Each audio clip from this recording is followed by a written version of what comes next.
Keeping our car in the correct position on the road is very important, but it is not as simple as always driving in the centre of our lane.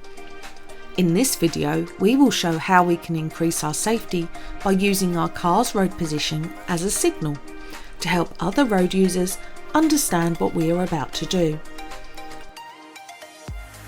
We also cover what would be expected on a driving test and the typical faults drivers make.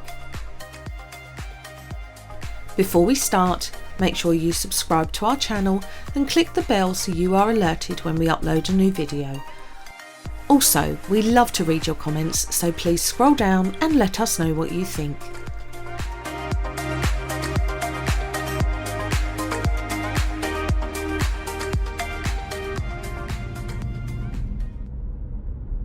Most of the time, our normal road position is in the middle of our lane, with an equal gap on both sides of our car. This should reduce the chance of hitting a curb or pothole on the left side of the road, whilst giving safe clearance to oncoming traffic. We will need to adjust our position a little for really narrow or wide roads, but usually keeping a metre gap between our car and the curb should be fine. Click the link above if you would like more detail on how to judge your normal road position. If we allow our car to drift out of position, we could easily scrape our wheels, but even worse, we might mislead other road users. This is because other people look at our road position to help them predict where we are going. So in effect, our road position is a form of signalling, just like our indicators. Next, we'll look at a few common situations and show how we should position our car, and also how poor positioning could put us in danger.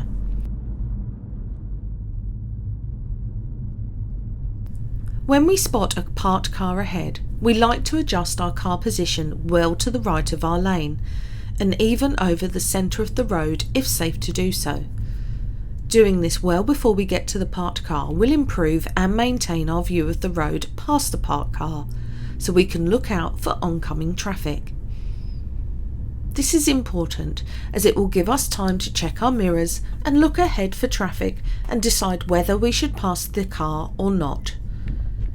If we decide to stop before we are committed to passing the car, we can easily pull back into our lane and wait for the oncoming traffic to pass.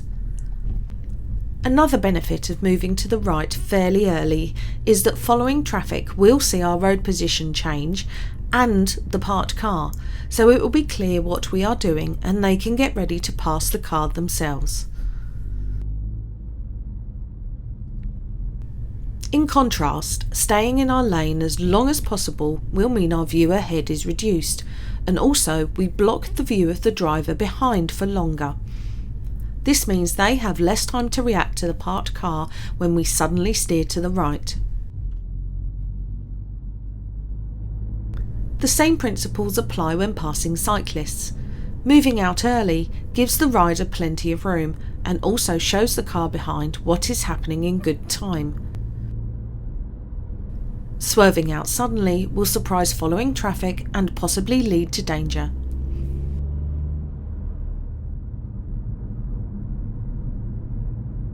When approaching a junction, we should ensure that we take notice of any road markings and position our car carefully in the correct lane. This will help other traffic understand where we are going and allow them to use the other lanes efficiently. When turning right into a minor road, if there is a right turn box, we should be careful to position our car fully in the marked area so that we allow following traffic to pass us and continue their journey. If we position our car poorly by not using the right turn box, following traffic could be unsure of what we intend to do, and also unable to pass us until we complete our turn.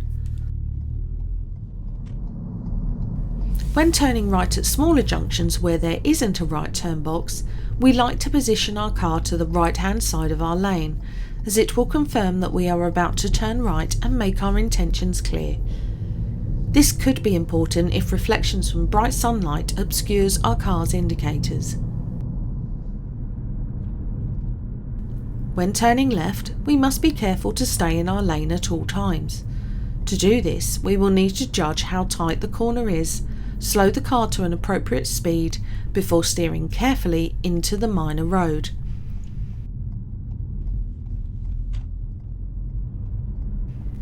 It might be tempting to make our steering easier by swinging out before we turn left, but it could mislead following traffic and cause danger.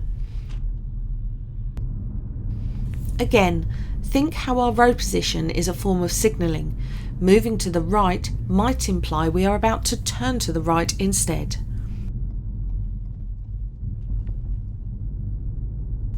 Even when we are just leaving a small road with a single lane, we can use our road position to show which way we intend to turn. We steer left early, follow the curb, and stay in our lane on the new road. If we steer later, we are much more likely to run wide as we enter the new road, which could scare oncoming traffic.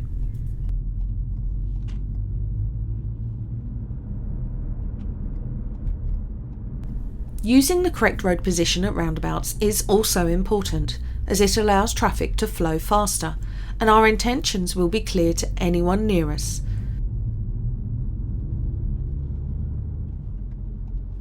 If we straddle lanes, others will be unsure where we are really going. Whichever way we are going, if we steer carefully and maintain good lane discipline, then other traffic is free to use the other lane at the same time.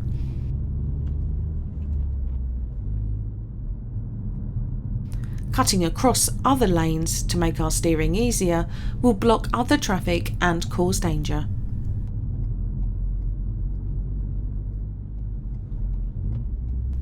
When turning right at a roundabout, we like to change to the outer lane promptly once we have passed the exit before ours, as it will then be clear that we are about to leave the roundabout.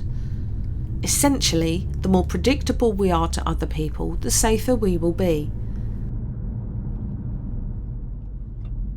However, steering suddenly to leave a roundabout could mislead or surprise other traffic and put us in danger of a collision.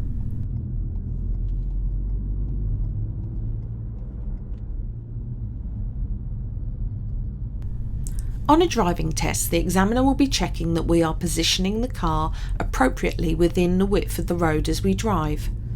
They will also expect us to adjust our position as necessary so that we can safely deal with any hazards we encounter. Whenever there is a choice, we must use the correct lane and steer carefully to stay within it.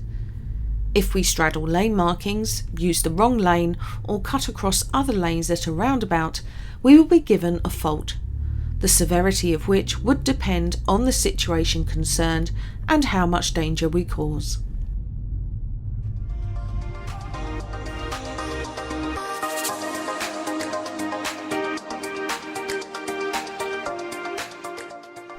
So remember to maintain a safe position during normal driving. Adjust your position as you approach a hazard. Use the correct lane at junctions, and steer precisely at roundabouts.